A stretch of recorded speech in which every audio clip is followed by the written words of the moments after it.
Hey, what's up, everybody? Welcome back to News Dose. And Ubisoft seems to have had a rough time of it here recently. There's been a lot of conversation about an imminent acquisition that could actually happen shortly after the release of Assassin's Creed Shadows. A lot of their future does seem to rely on that very specific title. However, it sounds like Ubisoft is maybe cooking up a new plan that brings up some questions about what's going to happen with some of their longtime beloved franchises. Also, could this new plan maybe even attract other companies like Sony and Xbox and get them involved into a bidding war? Well, sit back and we're going to get into all of that today. First, though, I do want to thank all of my supporters on Patreon and on YouTube memberships. You all are absolutely amazing, and you all will receive this video through early access. Again, just thank you so very much. Let's go get right into things, though, starting off with actually a leaked Ubisoft game being Assassin's Creed Black Flag. I mean, we've been hearing about this remake since last year. It sounds like it could actually release at the end of 2025 or maybe even 2026. And now it's being reported by MP First that the remake is using the Anvil engine and that it'll feature a new combat system and ecosystems around wildlife.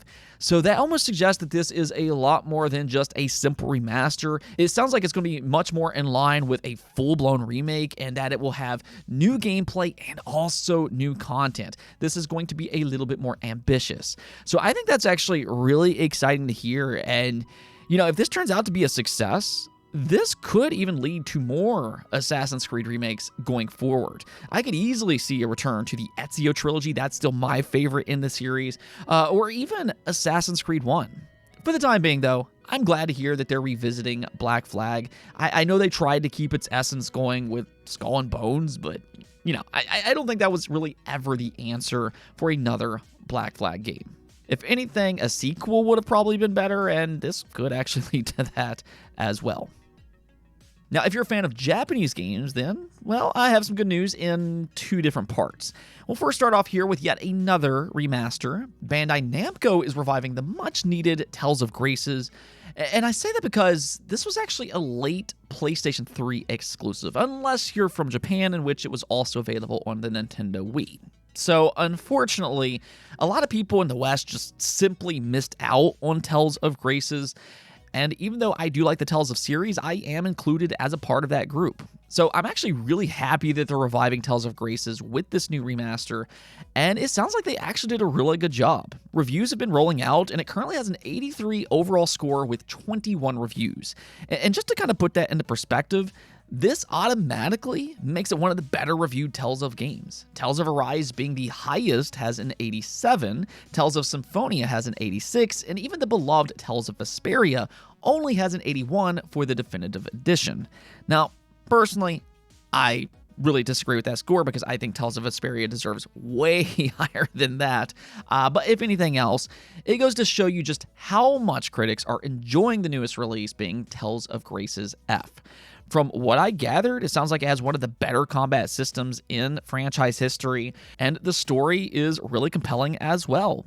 So, I mean, if anything else, I'm sold. I'll definitely pick up this game sometime in the future, hopefully, because I do like this series. If you are interested, though, it will be available on January 17th. Now, as for the other piece of JRPG news, we just got a release date for the Lunar Remastered Collection. I mean, I guess I just have a lot of remastered news for you all today. But again, just like Tales of Graces F, this one is on my radar because I never experienced the originals. I know, shame on me, right?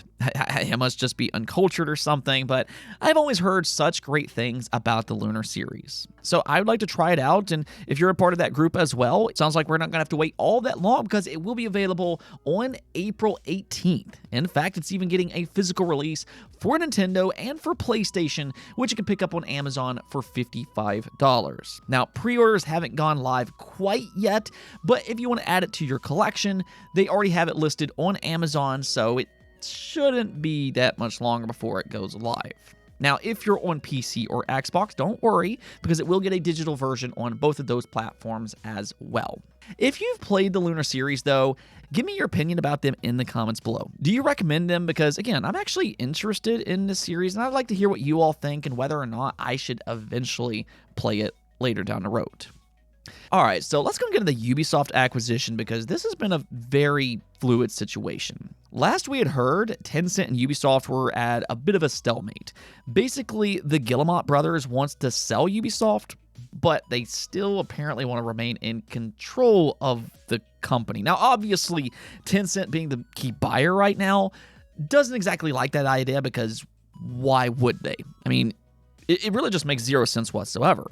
Why would they want to spend a lot of money on a felling company only to have the same people in charge who put that company into the position that it's in the first place? Again, it just doesn't really make a lot of sense. So to say that's a tough sell is putting it lightly here. However, it seems like Ubisoft is committed to those terms for the time being, and because of that, they're banking on the idea that Assassin's Creed Shadows will succeed and that it will give them more power in terms of negotiations. Well, apparently, they're also cooking up another plan. And check this out. This comes from Bloomberg, and they reported that Tencent and Ubisoft's founding Guillemot family are considering creating a new venture that would include certain Ubisoft assets as they seek to boost the French video game company's value, people familiar with the situation said. Tencent and the Guillemot family are evaluating which assets to include in a new entity and their evaluation, the people said, asking not to be identified because the deliberations are private. A potential deal would allow Tencent to own a stake in the venture and gain more control over some of Ubisoft's intellectual properties while boosting its video game business outside of China, the people said. So, in other words, if Ubisoft were to go through with this plan, they would essentially develop a new business with a new name, and they would move over some of Ubisoft's franchises to this new business, which would then allow Tencent to come in and have more creative control over whatever these IP will be. It almost sounds like this would keep the Guillemot brothers in control of Ubisoft, and then also allow Tencent to buy what they basically want to. I mean, one of the reasons that this has been such a tough sell for Ubisoft is that companies like Tencent probably doesn't want to buy everything that Ubisoft owns, because they are kind of a bloated company as is. And this would kind of give Tencent the opportunity to buy what they actually want. If that's actually the case, though, this does kind of beg the question about what is and isn't included in this new venture. I mean, you would think that Ubisoft would have to include some pretty major franchises to make it enticing. This could include franchises like Rayman, Prince of Persia, Splinter Cell, and the list just kind of goes on and on.